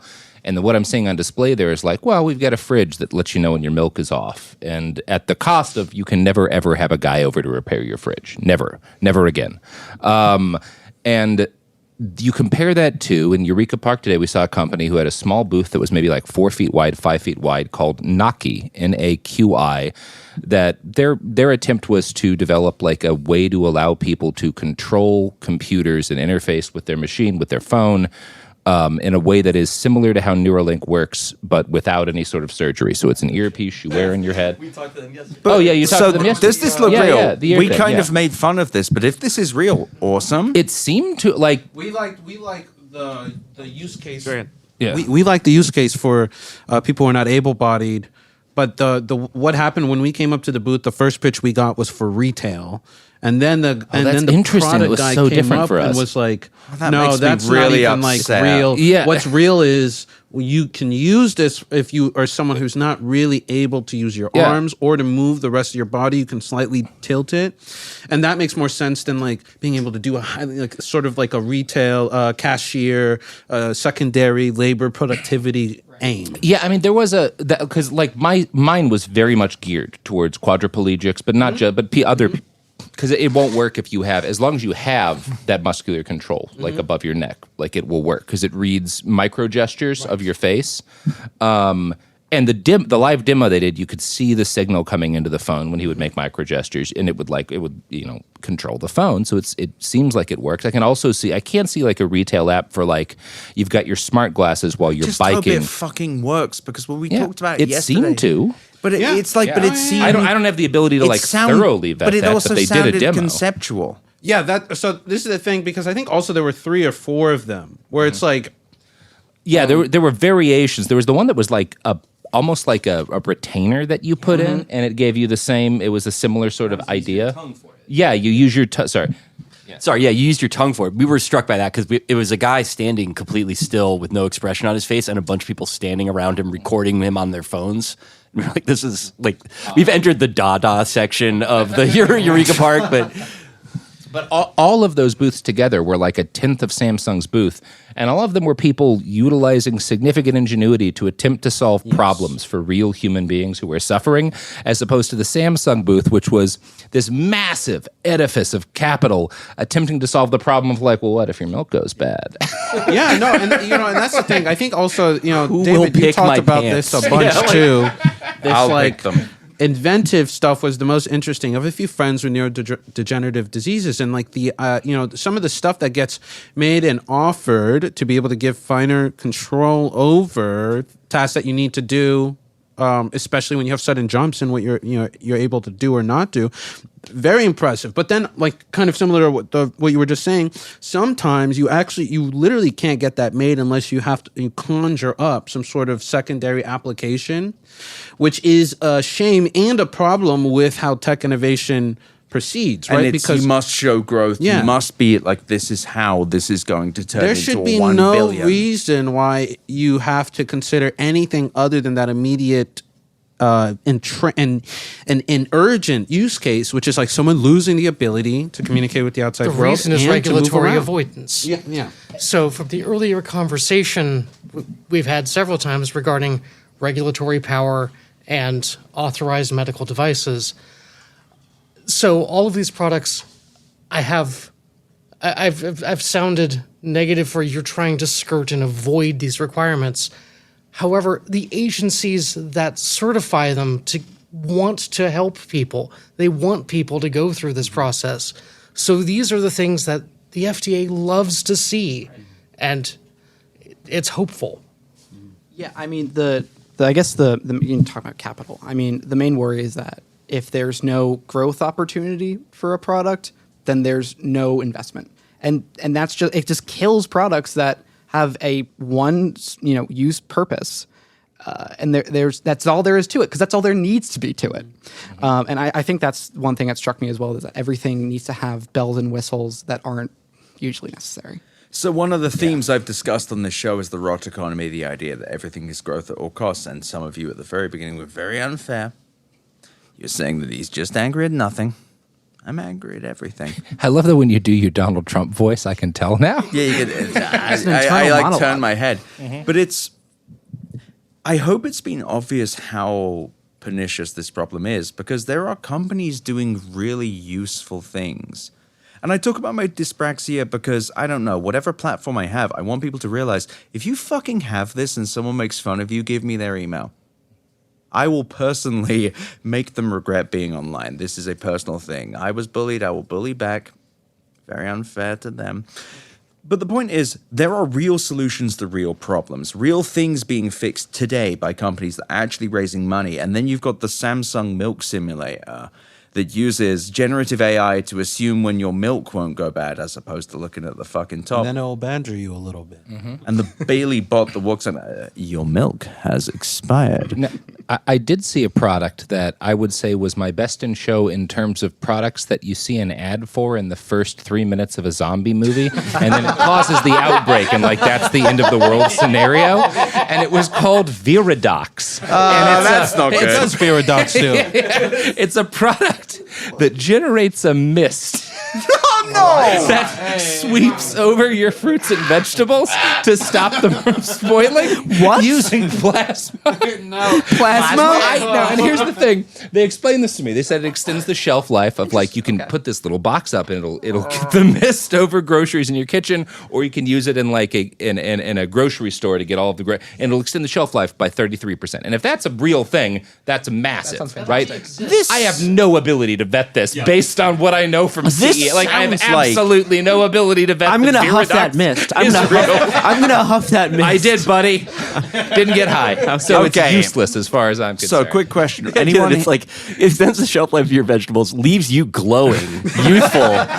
Yes. And then also, there's a 70% chance you grow a tail. Hey, whoa! Sign me up for free. You're trying to not sell Gare. Some people are into It's also that. that's the most innocuous. That actually sounds good. It's similar to something you would see, and then they just called it Doomslayer. But it's for your cucumbers. We just came up. We thought it sounded it's cool. like Palantir. The Where why would you Doomslayer call has it done that? some great work. But also, two things.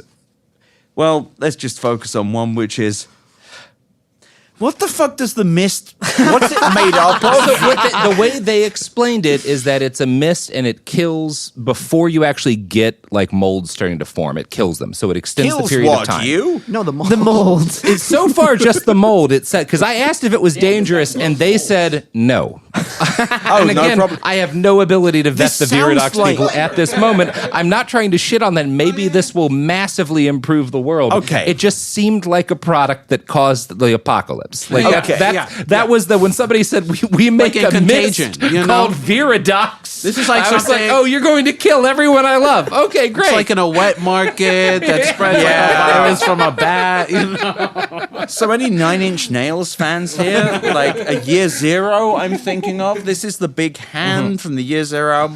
Yeah, again, this scene right now could be the start of the apocalypse movie. Yeah, no, And okay, then the one of us Contagion, who's alive in 3 weeks, is thinking back to this as they're We're in fighting the off Viridox podcast- zombies. And I'll the use this podcast in opportunity Contagion again to complain about the end of Jujutsu Kaisen, the manga.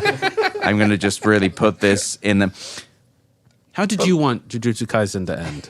Okay, well, thank you for asking. Welcome to Did you want Ghetto to Jujutsu Live? We're getting into the Is that what weed you shit. wanted? I'm going to take a break. Well, first of all, the people of the Jiu-Jitsu high school thing they do, very unfair to Mr. Ryan and Sukuna. Right. Second of all, they spend a lot of time building up abilities that do not manifest into an interesting plot Ed, are point. these real people or are these No, are this these is a your manga, cartoon and I'm friends? being Okay. very fucking serious. You made this podcast happen. it's You serious. suffer the It's consequences. serious, called- Robert. it's called So okay, Sorcery the Fight. ending of Jujutsu Kaisen involves a bit where Mr. Ryan and Sukuna, Mr. Satoru Gojo, is very unfairly treated. They show him winning a battle, and then at the end of the battle, he's dead. He's treated so unfair. Because he lost. Treating unfairly, chopped in half. and then it's just a simple dream sequence, which is very unfair for Rigged.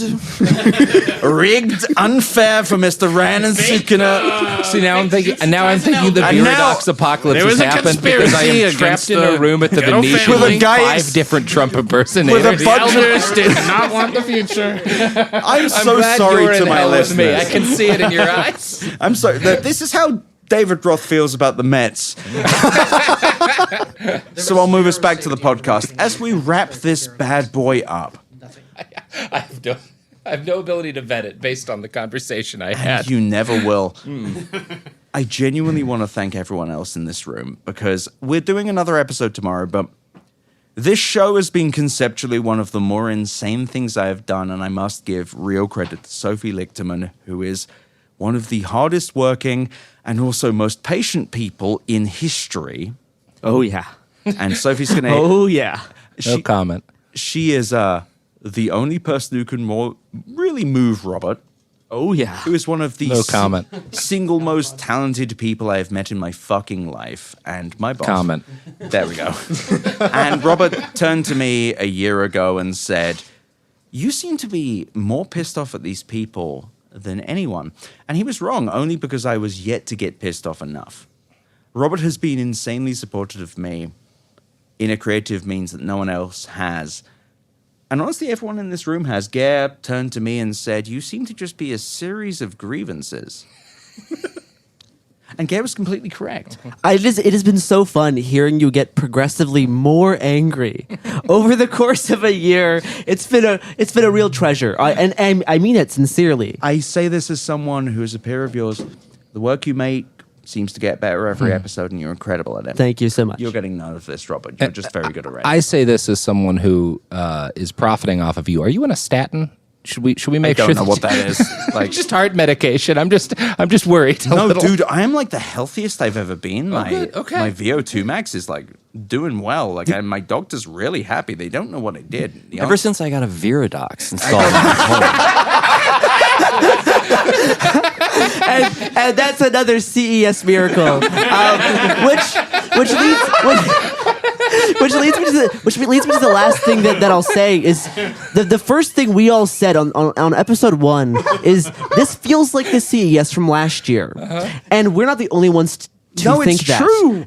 Last night I was at the Chandelier in the Cosmo. That and, is the place. Now we can write off the drinks. And- Thank you, There Garrison. we go. And Robert, I was sitting at the bar, and Robert was upstairs waiting for a table, and we got a table. Hard to do. Honestly, And- challenging. And I said, "It's another CES miracle."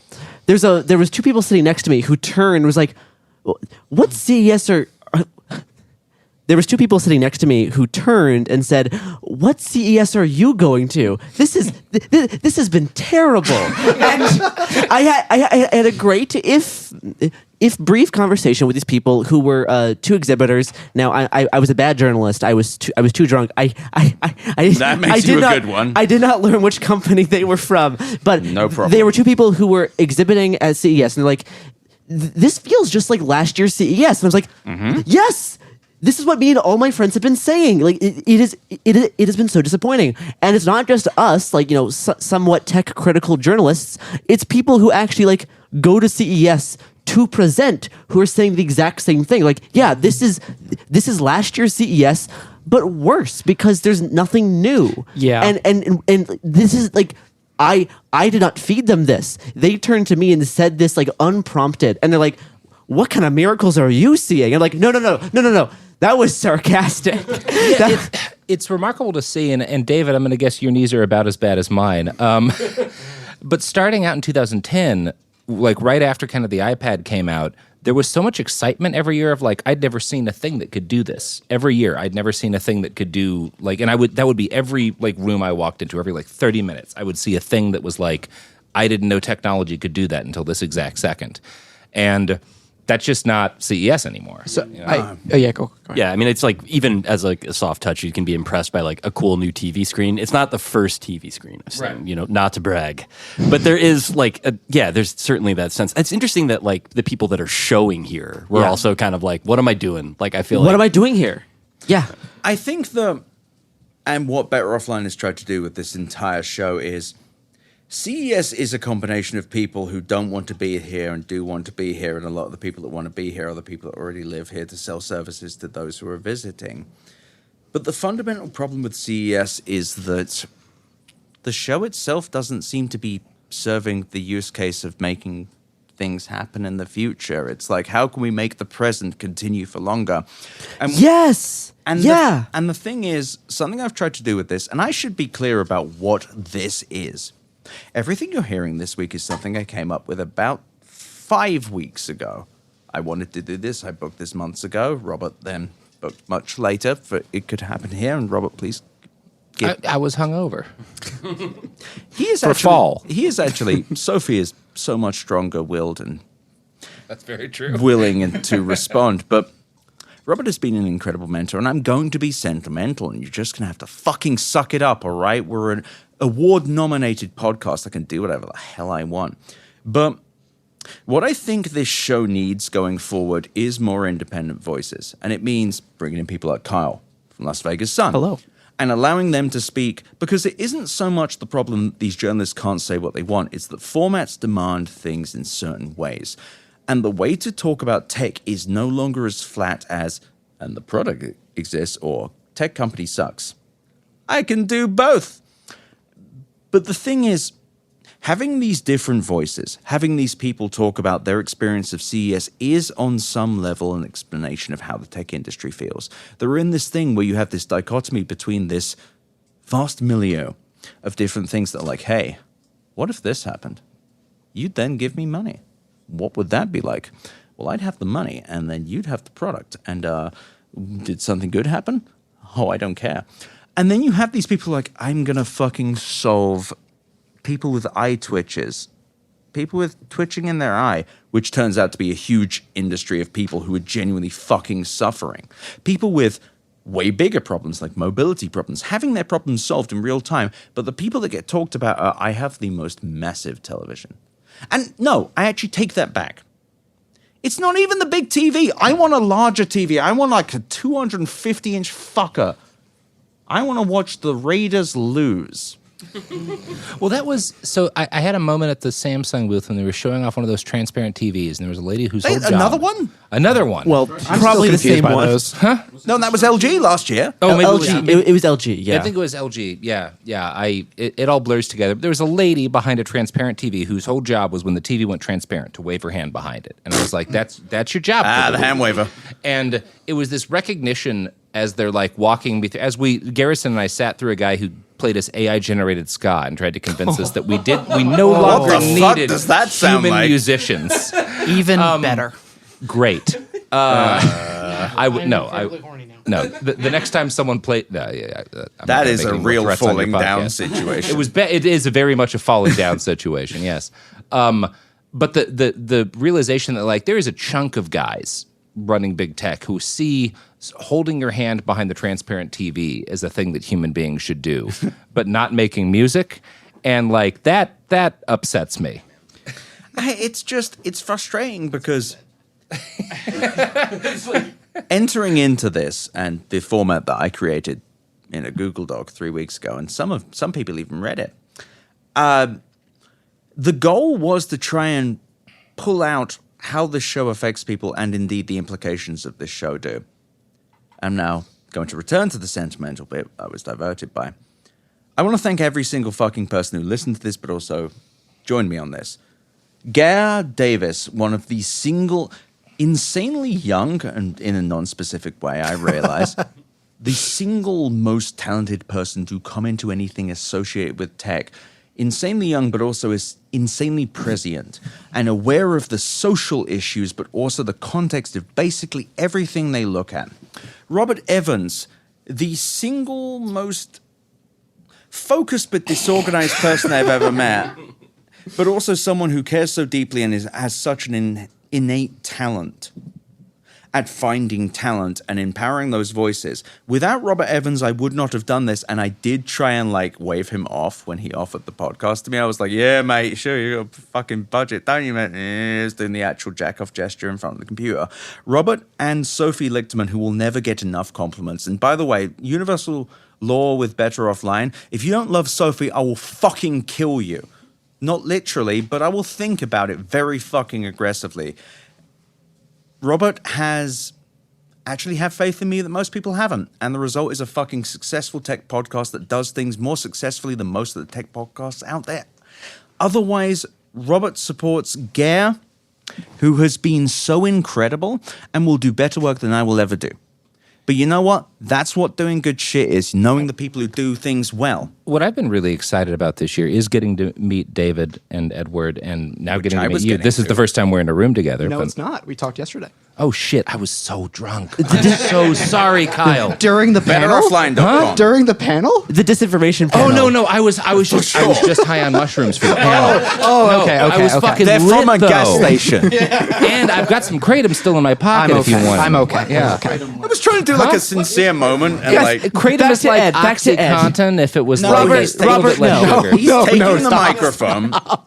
No, let Robert finish his fucking thing No, I was about just saying, mushrooms. like, it's been very exciting to get to meet these folks, some of whom I had been reading for a while, But also- some of whom I'm excited to start reading and get to, like, make these connections. Because in a CES that is so anti-human, it's nice to make connections to people. And I'm about to harpoon you with sincerity. Robert and Sophie have been the single, and Gare as well, have been the most single supportive creatives I've ever fucking worked with in my life. I have had issues with believing in myself and believing what I can do. I have talent, whatever. Like, who fucking cares? Email me. You're mad. You're listening to this, you little pig. But the thing is, these people beyond when even a year ago, I didn't think I could fucking do this. And now look at me. I'm a fucking ultra ponce. And it rocks. And I believe what Cool Zone Media does is the future of fucking creativity. The idea that a big corporation can give someone multiple seasons to work out their audience and work out what they're building. You look at it behind the bastards, it could happen here, 16th Minute, Politics, cool people who did cool stuff. There is so much cool shit that comes out of the idea of, damn, what if you gave people more time to build something than 7 minutes? What if you didn't rush them to make something good? Better Offline at the beginning was fucking rough, but we worked it out, and you people seem to like it.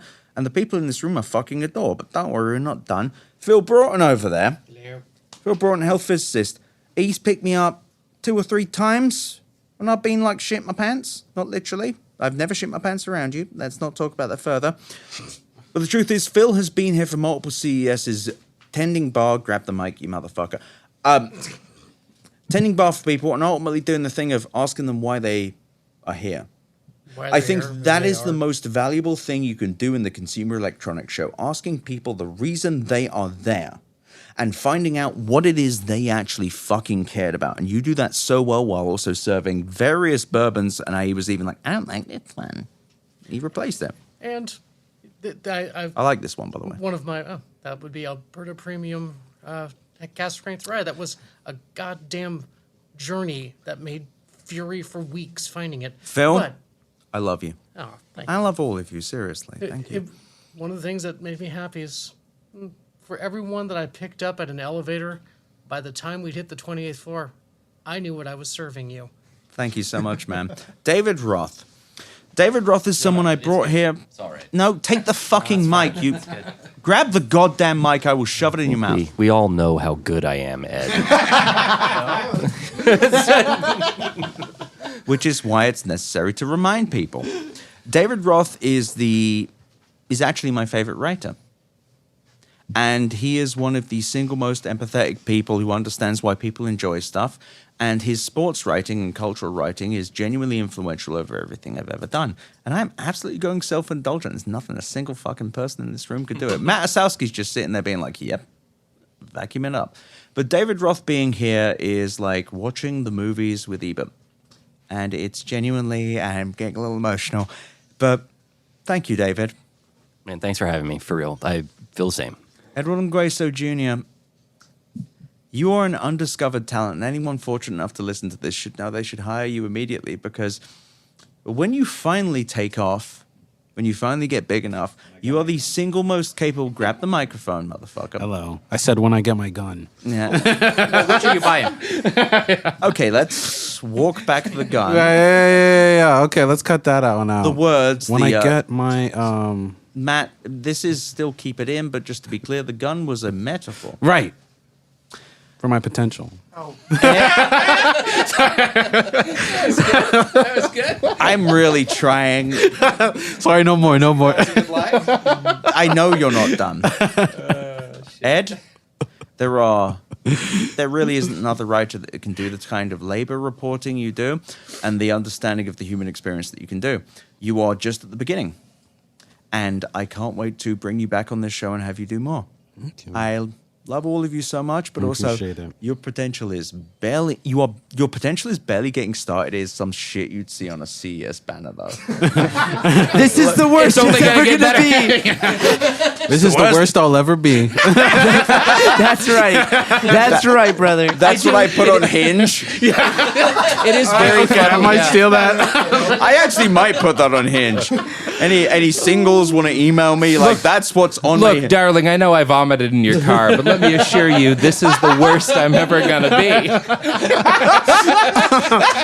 Oh my god. Carl Chouinard. You may think, I just met you. So I have That's nothing. true. You came on this show completely... you were actually well prepared. You had a laptop out, which fucking rocks. You actually, took this seriously. Much like I did with my laptop course. out that I don't have, and the preparation I definitely did. Here's the thing. On an instinctual level, when your first thought is labor, that says a lot about you as a person. It's incredible that you immediately jump to the hospitality workers in this city that are befooled by the various conferences, and you thought, how the fuck does this affect them? Because when it comes to Better Offline and what this fucking show actually means, it's what the actual effects of technology are on people. So thank you for joining us. Of course. And please keep doing your shit. You're going to be back on because we live in the same city. And We do. And I will be finding you. Oh, God. Oh, God. So many more actionable threats in these episodes than I'd expected. That's not a threat. It's a promise. Oh, thank you. I wouldn't thank me. And then, of course, to Matt Asowski. Matt Asowski is our producer. And he is the silent party who has been sitting here patiently the entire show, working through texting me time signals. When I text him, I have burped. He edits that out because it's happened 3 times, I believe. Matt, I bring up Matt Hughes here, my word editor, who has been so patient with him. Megan Wernerstrom over at Penguin, who's also been patient reading the Dross, I assume. She says it's good. But back to Matt Asowski. Matt has been here since the beginning when I was really not fucking confident about this show, when I was genuinely experiencing real anxiety and worry. Matt encouraged me, worked with me, and edited. Matt, love you, man. Thank you so much for your hard work this entire week. Could you come over to the microphone and just say hello? Hello. Matt Asowski is a protected party. If you ever wrong Matt Asowski, I will destroy you. Actually, everyone in this room, but really, if you fuck with Matt Asowski, I will actually fucking peck out your eyes like a Good big podcast voice. like a big bird. If you play Final Fantasy 15, specifically the zoo bird, very big bird. You've been listening to the Better Offline CES experience. I am so grateful that you've been here. And tomorrow you'll get a final wrap-up episode, but this is really like the wrap night. I am actually really grateful for everyone who came in. Everyone has really fucking showed up and just done an incredible show for a show that is so regularly so fucking miserable and so lifeless about people that people are imagining rather than real people. And everyone's been here and just shown an incredible fucking show. I'm so grateful to everyone for being here. Thank you. And I'm now going to pass the microphone around, starting with Zai, who's been here. Zai, please join us. Thank you for... Hi. Hello. You've been wonderful taking photos. Thank you. And then we'll now go to Robert Evans. Thank you, Robert. Well, I just want everyone to know that, as the Virinox mist takes your loved ones, Ed cares about you. Phil. I want to thank everyone. It's been a pleasure to be here and to serve and be of service. David Ruff. Thanks very much. It was a good time, and I feel like I learned a lot. Mr. Ongweso. I had a great time, and I'm not going to make any more legally actionable threats. Thanks.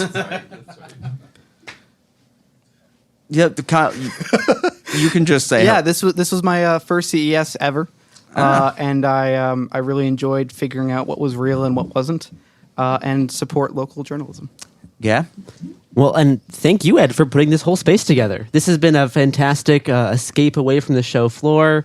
I spent 5 hours in the Venetian today. Coming up here was a wonderful reprieve. And you really put this all together. So thank you so much. And your hard work over the last year on Better Offline has been lovely. Has been lovely to watch. Thank you so much. And thank you so much for your listeners. If you've got to this point, I'm so sorry, but also thank you for your patience. I hope I've successfully encapsulated CES and given you the various juxtapositions of the show. Tomorrow you'll have a wonderful positive masculinity day as the remaining crew, me, Matt Asowski, Phil Broughton, and Ed Ongweso Jr. kind of like smooth ourselves out, real smooth like. But today's the last day of the show. Email me, EZ or EZ, if you're one of those people, at betteroffline.com. Please, let me know what you thought. A lot of you have emailed like, we didn't have enough women on this. Next year, we're going to fucking correct that. We luckily got Victoria Song, Carissa Bell, and of course, Sherlyn Lowe, who really balanced that out. We'll do a better job last time. Wow, the concept of time is fucked up. Nevertheless, we'll do a better job next year. And I love your feedback, and I actually read all the emails. Will I respond to them? It gets increasingly harder each week, which is a good sign, I guess. Either way, I'm very grateful for all of you. A lot of people have given me faith, given their faith, Jesus Christ, in the show in the last year. It's only going to get better, but next CES is going to be weirder. Gare has ideas. I have ideas. And it's just going to be sharper. It's just going to be weirder. And you have another episode. There's going to be more Viranox, too. Palpatine will be back. CES 2024 Part 3. I'm actually going to try and contact Ian McDermott. But anyway, thank you so much for listening. I know it's a lot of audio, and I am really grateful for everyone who contacts. I love everyone who listens. I genuinely am so grateful. I am not really good at hiding any of the me in this, and a lot of podcasts are very performative. Phil can speak to this more than anyone. I'm not really good at pretending.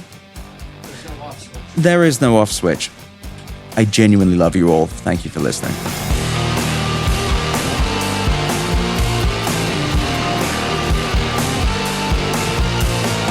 Thank you for listening to Better Offline. The editor and composer of the Better Offline theme song is Matt Asowski. You can check out more of his music and audio projects at mattasowski.com. MATTOSOWSKI.com.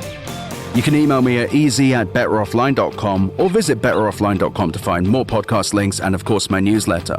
I also really recommend you go to chat.wheresyouרד.at to visit the Discord and go to r/betteroffline to check out our Reddit. Thank you so much for listening.